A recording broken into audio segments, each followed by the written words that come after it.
12:30. Kanina pa kami actually gising. And ito yung sitwasyon ng bahay bago ako matulog. Malinis. Diba? Walang nakakalat. Gising na yan. Ayan na. Nag-uumpisa na po siya. Diba? Ganyan. Lalaglag niya lahat ng stuffed toys niya nandun. Isa-isa kong pinupulot yan. Mga friendship. Hindi biro ang magpulot ng kalat ni Lumi. Pero okay lang yan. Diyan siya masaya. Yung kinakalat ang mga toys niya. Yung mga box dyan lang kasi nilalagay ko. Pero kailangan ko na naman mag-rotation. Ito kasi yung ginagawa ko. Hindi kailangan actually ng mga bata, ng mga maraming toys. Yung gawin mo lang is i-rotate mo siya. Like for example, ito bagong labas ko to eh. Pero mga dati na to.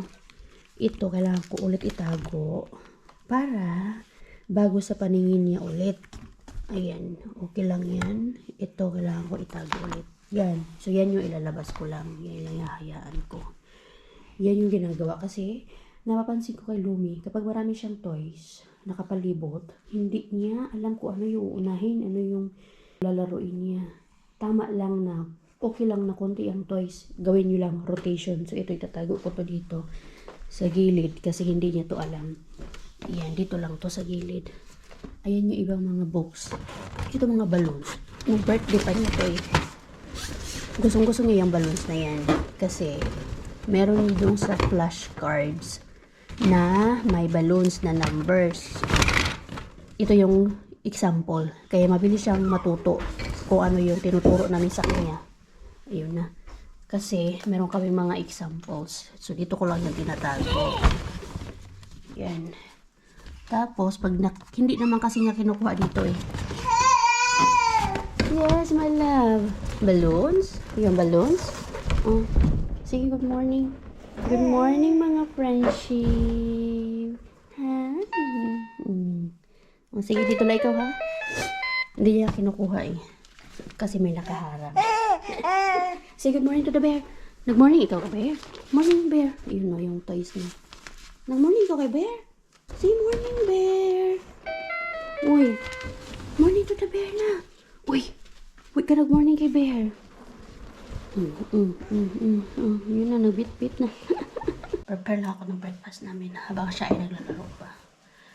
Okay. Ang gagawin ko? Breakfast. Luto ako ng egg for Lumi Bro.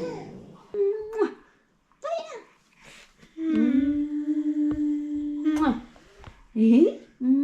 Ay!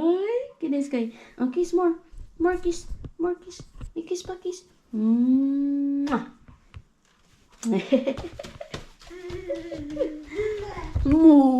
Sabi niya, ang tagal bitawan na Tingnan niyo po yung nabili ko na spinach.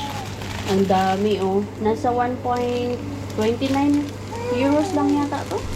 Nahuli kasi ako sa spinach eh. Luto ako ng spinach for Lumi. Then meron pa siyang ito na. Ang taga-disturbo sa akin dito. Anak. At tignan nyo din po ito. Ang ganda nitong nabili ko na sa strainer. Ayan Fit lang siya talaga Fit lang talaga siya. At ang maganda is mayroon siyang handle. Para siyang ano? Yes? Wow! La la la la la la la la la la la la. Yan, fit lang talaga siya dito. Kaya maganda to. Hindi na akong problema na laging magsalop, laging magbarato. Kaya eto, ang lalaki man yan. Malaki man. Lumulusot pa rin naman yung mga pagkain dyan. At least ito, wala, automatic na siya dyan. Kaya the best to. The best na add to cart. Add to cart. Dito ko siya pinapakain para meron pa akong magawa sa kusina. Nakikita niya ako. At the same time, naaaliw. Thank you. Mama na, si mama na. Siya ready.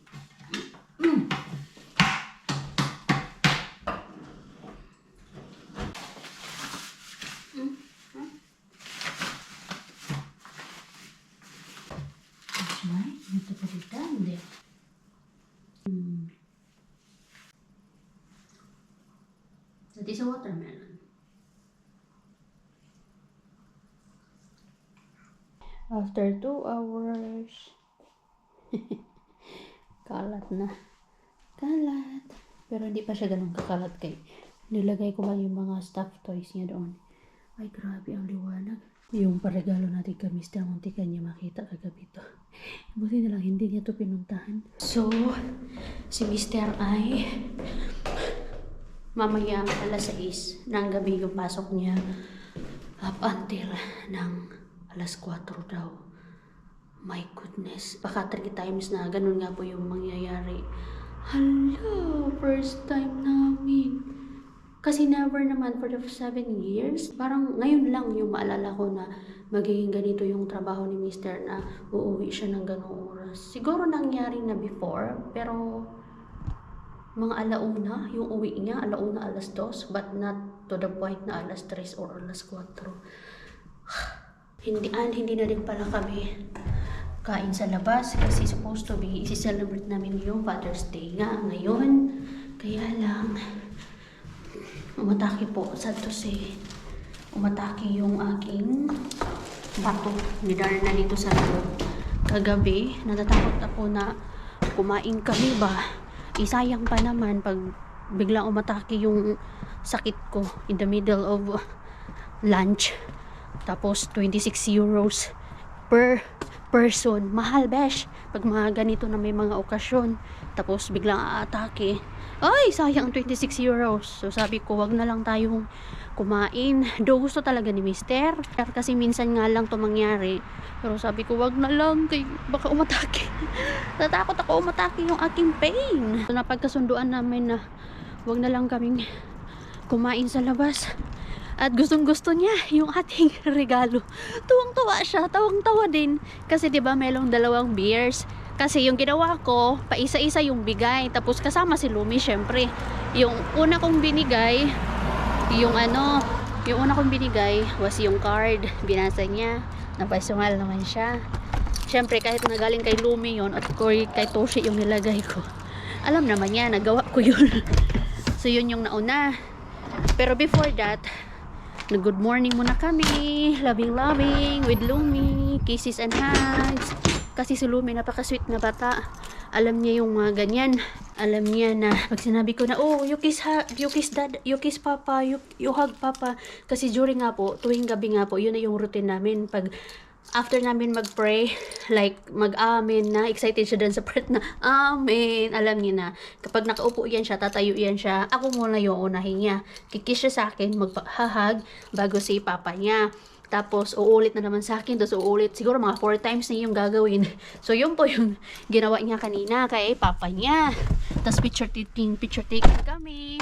Hindi nung pangalawa naman, yung mga pagkatapos ko siyang timplahan ng kape, sabi ko kay Lumi, you give this to papa.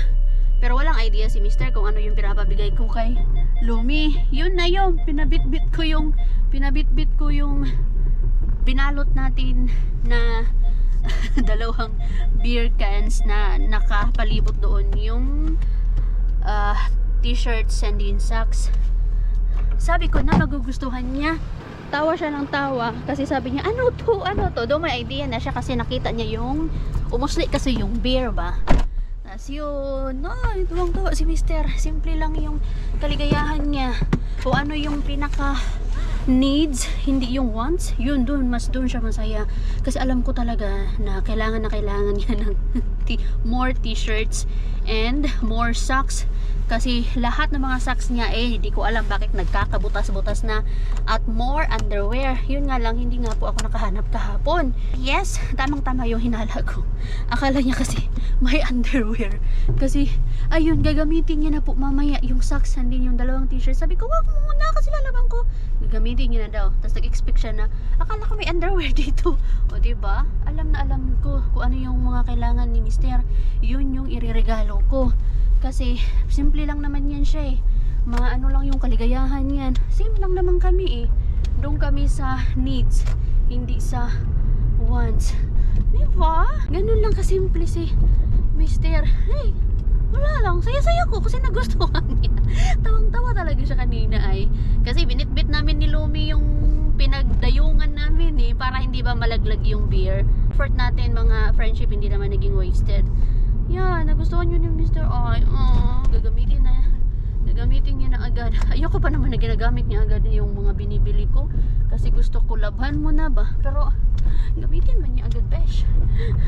Wala tayong choice. Wala tayong magagawa dyan. Uy, ang ganda pa naman sana ng weather. Kaso ang lamig. Kaya pala sobrang lamig. Kaya the sun is out. Nagtapon pala muna ako kanina. Habang nagyayaw-yaw ako, nagtapon ako ng mga segregated na papel, plastic, metal, and din yung mga jar, mga glass. Kaya alam nyo na, nagsisegregate ako. Paisa-isa ko yung tinatapon. Makatulong tayo sa Mother Nature. Ang linis ng daanan, no? Dito ako sa City Market. Bili tayo ng uulamin. Gusto ko sana magluto ng pasta carbonara, kaso ayaw ni Mr. Baka daw kasi sumakit yan tiyan niya. Importante sa kanya yung ngayong araw na to. Yung, iwan ko, sobrang dedicated ni Mr. Never uma-absent sa work.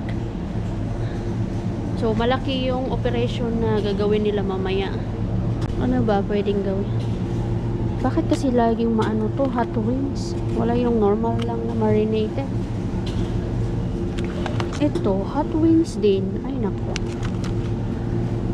May binibenta din pala silang pad thai dito. Pad thai chicken with noodles. Kailan kaya ako makita ng may binibenta dito na pang Filipino food? Mayroon din pala. Ito pala yung mga ready to eat na mga food dito sa area na to. Hanap ako ng, meron kasi yung mga ganito oh, para kay Mr. 2 pieces, 4 euros lang. Pag meron kang K plus 40. So, kuha ako dalawa kanayarisi. Ay. Ang ganda hindi lumabas. Kasi pag hindi ka lumabas, hindi ka makakagastos. Pero pag hindi ka naman lumabas, wala kang kakainin. Ano man yung kakainin mo? Pag hindi ka bibili, ano mang kakainin mo? Wala magbibigay sa'yo ng pagkain, besh. Wala zay. No choice talaga tayo, zay. Kundi lumabas tayo, zay. Mamili tayo ng kakainin natin, zay. Asan na yung pinainom ko kay Lumi dati? Yun yung gusto niya na gatas eh. Ay, wala. Ah, ito pala. Yun oh. Pang ano to eh, pang newborn to eh. Pero ito yung gustong gusto ni Lumi eh. Ah, ito na lang. Number 2. Ayan. Arla. Sana tulog pa ang Lumi. Kasi kagabi, habang pinapatulog ko siya, ay bago ko siya patulogin, ay nag-laundry ako. Inon ko yung laundry. So after nung nakatulog naman siya, yun, nagsampay naman ako. Kaya lang, 9:30 na siya natulog. At maya-maya din dumating din si Mr. So, gusto kong tupiin yun. Kasi ayoko na ng maraming tupiin. Ayoko na madagdagan ang aking tatrabahuin. Kaya, mas mapapagod ako lalo pag marami akong gagawin. Kaya kailangan, pag nandito si Mr., yung ginagawa ko ay kawat-kawat ako ng time na mga ganyan, tupi-tupi, mag-change ng mga beddings,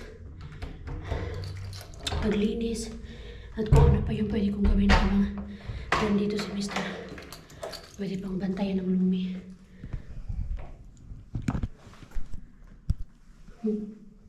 Mukhang gising na ay. Gising na nga. Hindi ko talaga maintindihan. Kapag si Mr. ang nagbantay kay Lumi, ang bilis magising. What happened? Olin ihan hiljaa. What happened, anak? Grabe, sabi ko nagigising. Hindi ko alam pag si Mr. yung nagbantay, which is wala naman siyang ginagawa.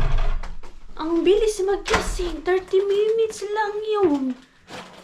No, 20 yli 3 hän nousi. Oh, kakaramdam ka pa pag wala si mama? Kaya, minsan gusto ko na nandito lang ako sa bahay. At least 2 oras yung tulog niya. Pag si Mr. iniwan ko na yan. Sabi ko na, yes. I knew it! Ah. Paano pa ako? Ba't kaya ganun? Marami bang nakaka-read dyan mga beshes? Pag iniiwan niyo yung mga anak niyo? Mag-start na akong mag-tupi-tupi. Nahihilo ako dito sa loob ng bahay. Sa dami ng mga kailangan gawin. Tapos wala kang time kung ano yung mga plano mong gawin na walang katapusan. Yung motherhood talaga, nanay ka na talaga. Walang katapusan ang trabaho. Kaya may mga nanay na sumusuko kay hindi pala kadali, ganun kadali talaga ang pagiging nanay. Oy, mahirap. Mag-iba sumusuko kasi hindi kinakaya, hindi nakayanan sa sobrang hirap, lalo na. Yes, pag nasa abroad ka, kay mas doble, triple ang hirap pag nasa abroad ka. Wala ka ibang asahan. Sa atin, meron ka mang tulad ng kapatid ko, nagtatrabaho siya sa Andox. Yung bunso namin na babae, nagtatrabaho siya sa Andox. Tapos yung anak niya na bunso, yung nanay ko, yung parents ko, yung nag-aalaga. Sana all may lula na nag-aalaga. Pero dito ay akin lahat. Uy, walang lula na mag-aalaga kay Lumi. Akin lahat. Kailangan lang patibayan ng loob. Maging malakas lang. Wala mang aasahan. Kailangan maging malakas kasi paano na lang ang ating magandang lumibo. Ang ating cutie pie. Ano na lang no. Tapos samahan pa ng weather na nakaka-depress na weather. Ay, ambot na lang ngayon. Matira matibay, sabi pa. Pero kailangan nating lumaban. Lumaban, Japan. Kaya natin itong mga nanay. So, ito yung mga nilabas ko kagabi. Tapos mamaya, maglaba ulit ako. Yan yung perks ng nandyan lang naman yung washing machine. Ay, wala tayong picture nito, anak. Doon ka kay tatay mo. Ikaw. Tapos kailangan, ligo di mo pa pala ngayon.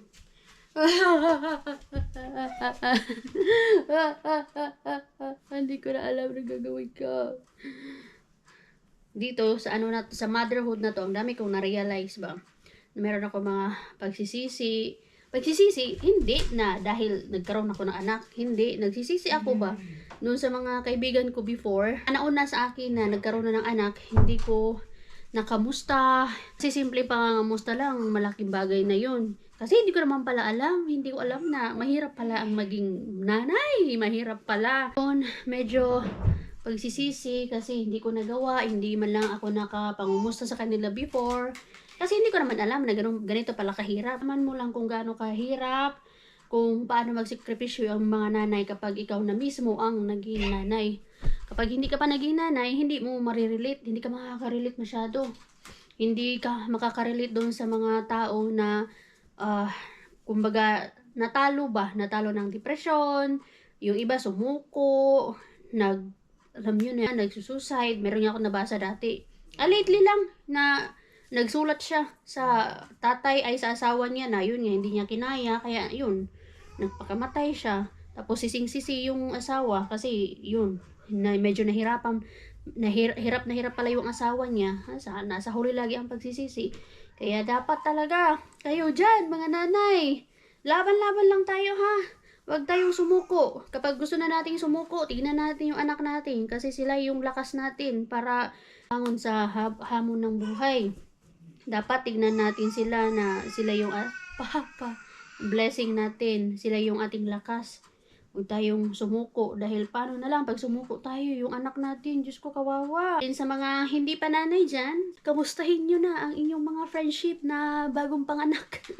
Bigyan nyo na ng time na kausapin sila lagi para hindi kayo matulad sa akin na nagsisisi ngayon na yung mga kaibigan ko before. Hindi lang naman sa mga kaibigan ko, kundi sa mga kapatid ko din.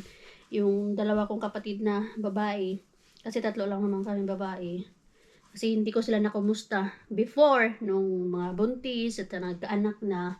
Ngayon ko lang na-realize na. Kaya sorry sa mga hindi ko nakamusta before during your hard time.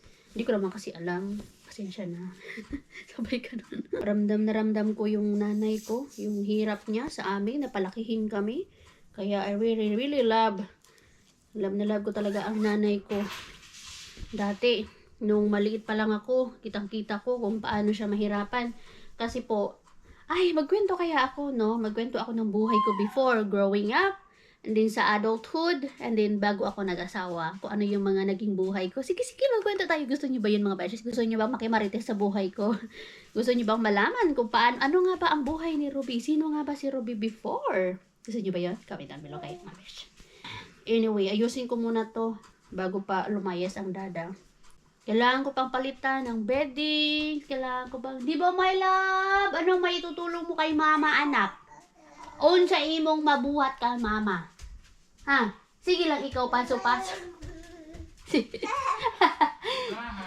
Sige lang, ikaw paso-paso. Mura kang mayor. Sige lang, paso-paso. There and here. Sino to talaga na mystery yung regalo natin ay? Anyway, ayusin ko muna to. Lumi! Come on na, mag-brush na ng teeth. Ay. Brush teeth na, brush teeth. Bagong ligo na po si Madam. Ready to sleep na. Yung ayoko na sana siyang toothbrushan kasi pagod na ako. Pagod na ako. Hilong-hilo na. Antok na.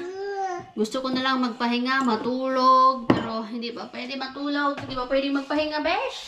Marami pang kailangan gawin. Ay, kanina pa pala nakaalis si daddy sa work. Sakto. Pinatapos niya lang ako dun sa ginagawa ko. Pagtupi ng damit. Naayos naman. Kaya bukas na lang yung pag-change ng beddings and everything. Ay, i-on ko pa pala yung bago ko patulogin. Ilagay ko muna yung laundry namin. Para pag pagising para pag nakatulog na to, na lang, sampay ko na lang yung laundry. So, yun. Tapos bukas tupuin naman kasi overnight natutuyo naman siya. Sige na. Sige na lang. Mag-cooperate ka na kay yung okay na sana. Hayaan ko na lang na hindi siya mag-toothbrush ba. Pero iniisip ko kasi na kailangan wala akong pagsisihan sa pagpapalaki sa anak ko. Kailangan maging maayos yung pagpapalaki. Kasama na nga doon yung pag-aalaga sa ipin. Para... mama first, anak. Not yet. Mama first, please. Mama first. Para walang pagsisi. Okay. Here. Oh, ikaw na mag-brush.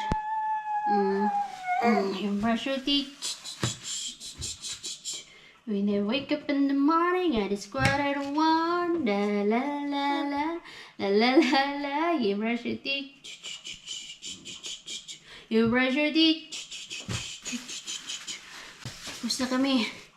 Maglagay lang ako ng laundry dito. Sana magpalapag anak. Please lang. Ay. Kakabigay ko lang din ng food ni Toshi bago ko makalimutan. Naawa ako kay Toshi kasi kanina pag alis ng daddy niya, saka siya lumabas. Nagtaka siguro si Toshi, bakit umalis ang daddy ko ng ganong oras? Tapos mamaya, for sure, hindi yung matutulog. Mag-aantay lang yun sa daddy niya. Dito lang yan siya mamaya, mag-antay. Diyan. Mag-antay siya ng mag-antay. Bukas pang dating ng daddy niya. So, itong laundry. Turn on ko muna to. Oh! Unsa naman ka, anak? Excuse me! Excuse me! Oh! Ang aking batang gamay na kuyog baboy. Pakahira pag may junakis na kuyog baboy. Hindi ko pa pala naayos to dito sa bathroom kay kakapaligo ko nga lang po sa kanya. Hindi ko pa naitabi yung mga dapat itabi. Anak pabor. Naku, may sarado kayo, may ipit ka. May ipit ka. Dali na. I-on ko lang to. Tapos patulogin ko na ang lulo. Kasi mama niyo, gigil. Patuyuin ko lang yung buhok nito. Hindi patulogin ko na. Di ba na? Ay, magbasa pa pala tayo. Ang tamang-tama. Yeah! Magbasa pa tayo ng stories. Bedtime stories. Disney. Yeah, Disney, no? Saan naman tayo? Page... Oh! Love you.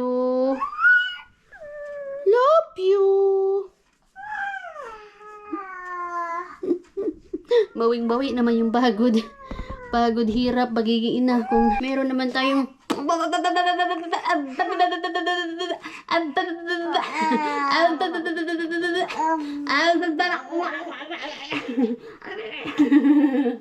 bawing-bawi. Worth it man ito. Worth it man ang bebe na to.